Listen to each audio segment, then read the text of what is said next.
General Motors is moving production of the China-built Buick Envision SUV to the U.S. Joining us to discuss is Nicole Wolter, President and CEO of HM Manufacturing. Good afternoon and good to see you, Nicole. It's been a while. How are you doing?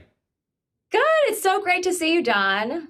Okay, so this move, it's going to end a nearly decade of importing the model from China. What is the significance here, Nicole? What does this mean for manufacturing and workers? I just think this is such a huge move. We've been talking about reshoring initiatives for the longest of times, and it's so nice to see a bigger player decide to come in and give U.S. manufacturing and U.S. jobs back to America. It's going to be transformational. And I just think that at the end of the day, we really need to take care of our own. We really need to start putting manufacturing at the forefront. We've been carving it out for so long that it's really nice to see a change in mind shift. Okay, speaking of a shift, do you see this as a larger trend in the manufacturing sector since President Trump took office? Do you see this as a short-term trend or perhaps a long-term trend? So I would say it's a little bit of both. It's been really great to see orders come in. We're busier. There's more quoting activity. But at the same time, we do see some of the OEMs start to wonder if this is going to stick. So after the Trump administration, are the tariffs going to stay? What is actually going to be the next wave of whether it's manufacturing? Are they going to change it? Do they want to go back to the old days?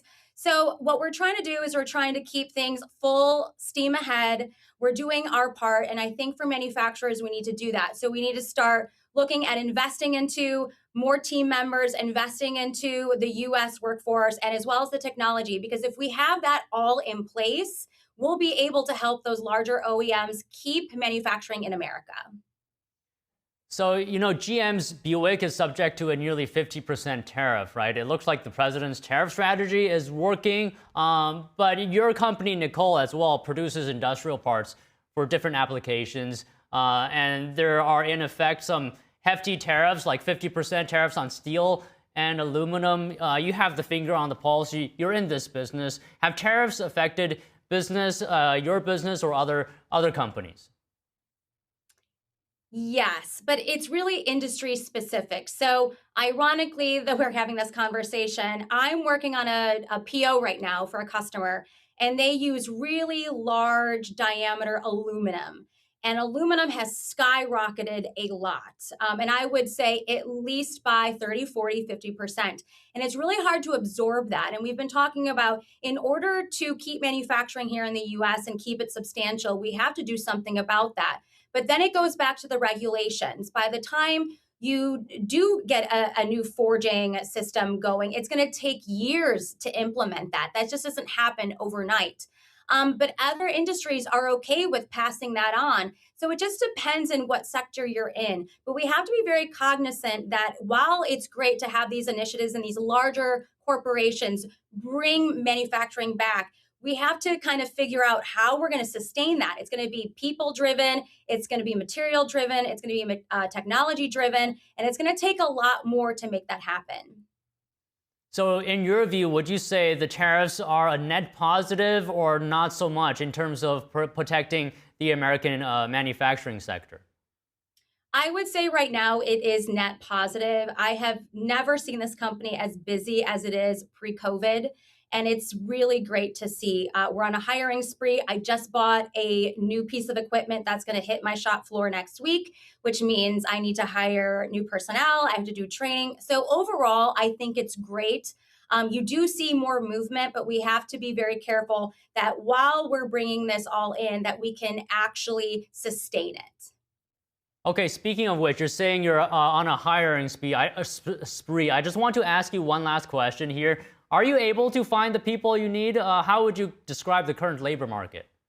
It's so bad. It is so bad, and it's so sad. We try everything that we can to change the mind shift of the young generations to really kind of tap into manufacturing. But it's hard. I've had to hire a couple staffing agencies to try to bring some skilled labor in, and it's hard. So it's been interesting to see because some of our associations understand the peril and the growing pains a lot of us manufacturers have. So what they're ending up doing is they're going to start bringing training to the companies, which is going to be great. So we can reskill, we can retool, we'll be able to have that. And we're hoping that we can start working with the community colleges more, and then we can bring some of these people that are interested in manufacturing and skill them up at the same time as they're working so that we can continue production. Okay, how optimistic are you about the future? What does it hold? Are you exploring automation options?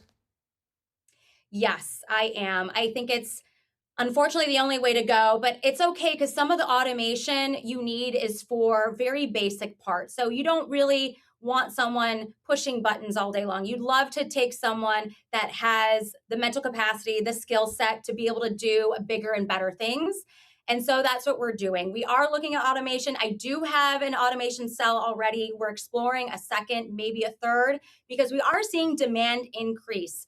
One of my customers came to us and they're looking for us to be able to produce more gears, and it's hundreds of thousands just for one part. So you can see that things are really starting to ramp up here in the US, and that's really exciting, but we have to be able to sustain that. And so, yes, automation is key, as well as trying to get the next generation and the workforce in as well. Well, all right, Nicole. At the end of the day, I'm really glad to hear that your business is busy, at the very least. Thank you very much for talking to us today. Thanks, Don. I appreciate it.